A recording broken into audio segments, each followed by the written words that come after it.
Okay. Hi everyone. I'm Naomi Paik. I am a faculty member in Global Asian Studies and Criminology, Law and Justice, and I'm going to be showing you how to make a super easy dish called Sujebi. And my mom would often make this for me and my siblings when my dad wasn't around because he hates this dish. So we would often have it on Saturday for lunch because he was still working, but we were at home. So what I have here is I have some flour. I mixed whole wheat flour and some all-purpose flour together. And in the recipe I say use a heavy pinch of salt, something like this. Like I'm using all 4 fingers, maybe twice. And then I'm just gonna add some water. I'm just gonna eyeball it. I don't really like measuring things because that's a pain to me. So just mixing this up.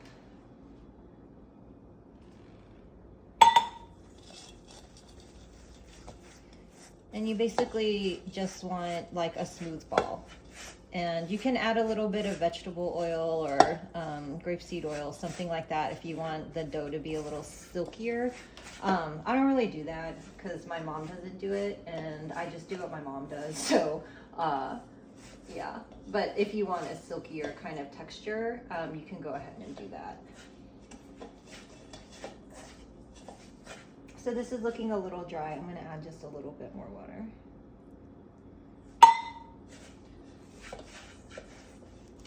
So this dish is just, usually it's not spicy at all. It's in a white broth, usually like an anchovy broth or, you know, maybe a chicken broth or something like that. And it's often served at the same kind of restaurant that serves kalguksu, which is like a Korean hand-cut noodle soup. These are just like more like little dumplings, like kind of hand-torn, just dough, I don't know, like dough balls or something like that. So I don't actually like tons of dough balls. Should I make more, Henry? Do you want more? Is that too little for you? Okay.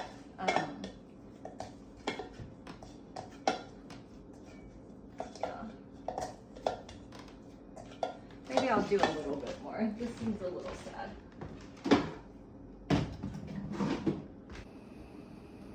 Okay, so I added more flour and a little bit more water, and I've just been kind of kneading it in my hands for a couple of minutes. I don't know, like maybe 5 minutes. And it has the texture kind of like Play-Doh. So it has kind of a smooth surface at this point. And I'm just gonna let this rest to make sure that the flour absorbs more of the water. I'm just gonna set this aside with some and just cover it. Okay. So meanwhile, I have been making this broth or stock, and what is this is just started off with water. I put in about 1/4 of a large onion in here. I'm straining everything out now. And then I used an anchovy and kelp broth, and you can just use loose anchovies and dashima or kelp. I found these little packets at the Korean grocery store, and these are just like a nice little shortcut that don't have any additives or like weird things in them. So I really like these. You can also make a lot of stock all at once, and that way you don't have to keep making it and you're halfway to dinner. So I often I'll make a bunch of it and then keep some in the freezer. So to this, I'm adding 1 sliced potato. You can use any kind of potato. This is a German butterball that I got at the market today.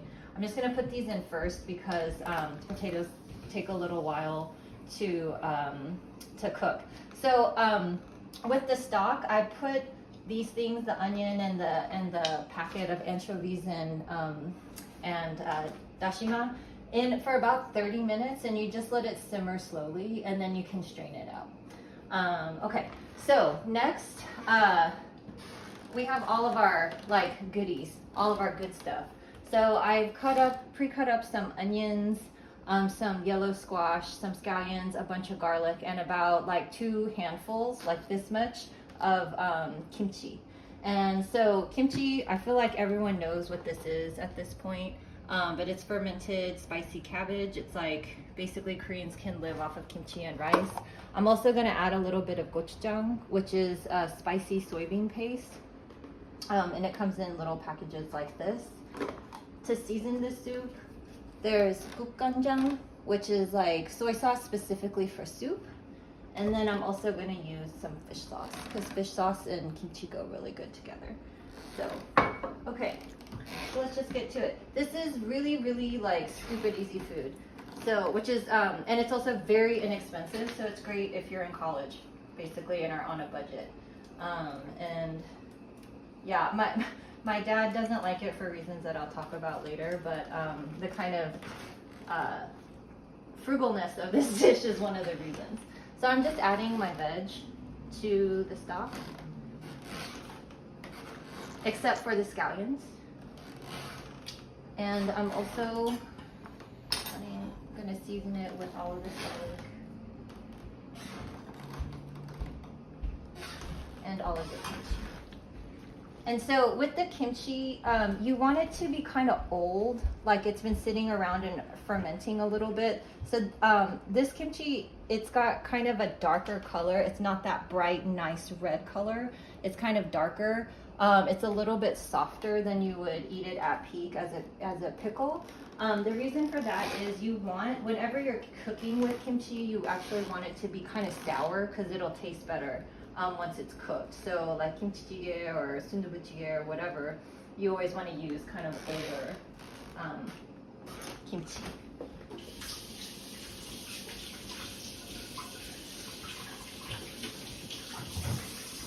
And depending on how hot you like it, I'm going to start with 1 spoon of gochujang.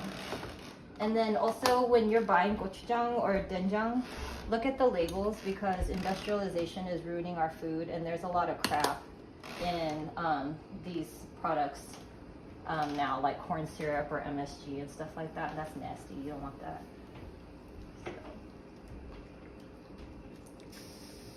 Okay, so this is really not complicated. We're just gonna let this come to a boil and just let it simmer for a little bit. And once it's been simmering for maybe like, I don't know, 5 minutes or so, we'll start dropping in the dumplings. So, yeah, we can take a break. Okay, so stock is simmering. It's smelling good already. I'm gonna start tearing off the little dumplings. So I'm just tearing off like maybe like this much. Like it's really not that big, like maybe half a golf ball size. And then you're just gonna kind of stretch it out and kind of get it to a thin texture. I'm not worried about what shape it is, I don't care. And then once you want it to be thin because you want it to cook, it's gonna kind of swell in the broth or the stock, and so I don't like it when they're too doughy. So yeah, I'm just stretching these out. I saw on Instagram that David Chang, the chef who runs the Momofuku kind of conglomerate, he actually takes his dough and rolls it out like a pie dough and then cuts it with a knife. And I think that might be an easier way to get something to this kind of like thinness. It might be easier that way, but I don't do that because I don't know, my mom never did it that way, so I don't see any reason to do it that way. So I'm just gonna start dropping these in.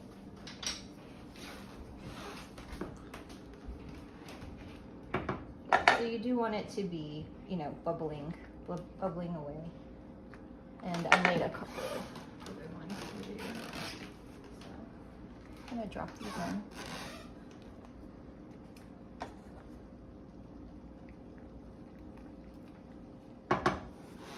Yeah, so this dish can come together like with what if you have a Korean pantry, it's a very pantry friendly dish. If you don't have stock on hand, just use water, it's fine. It'll taste a little bit richer if you use stock or broth, but water is totally fine. And then, you know, most people have like flour and salt in their house. And the vegetables are optional, but I like to have them because it feels like a little bit more nutritious. So, and also I like vegetables. So, yeah. So I'm just gonna keep going, and I'm gonna keep tearing off these little dough pieces and stretching them thin and then just dropping them in, and I'll see you in a second.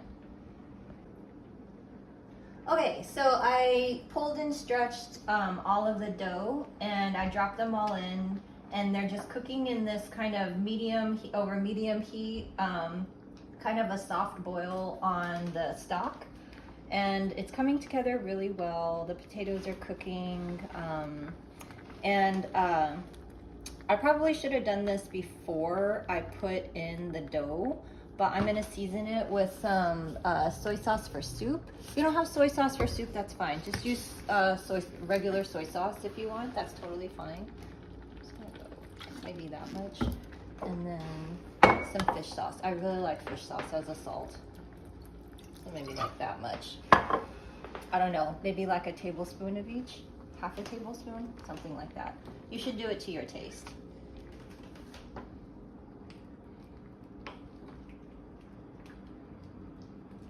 So, let me see.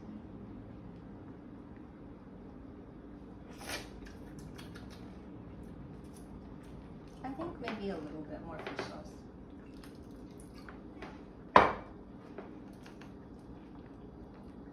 Okay, so that's pretty much it. You want to, another reason you want to stretch the doughs kind of thin is because you want them to cook through. If they're too thick, then you might have like a raw doughy center, which is kind of gross. So, yeah, so be sure to stretch it pretty thin. And then they should basically float. A lot of them are like not floating just because they're submerged under like other goodies, but they should be able to float in the broth by the time that they're done. And so, yeah, that's pretty much it for this dish. You can just top it with some scallions, which I'm gonna do now. These are regrowth scallions from ones that I cut, and then I regrow from the old roots, because why pay more? Yeah, and so this is it. This is like one of my favorite dishes growing up. And yeah, it's very comforting and really, you know, spicy and sour and like, you know, just like really yummy. And it's really economical and easy to make. So I hope you like this recipe, and I look forward to seeing you on Monday. Thank you. See you then.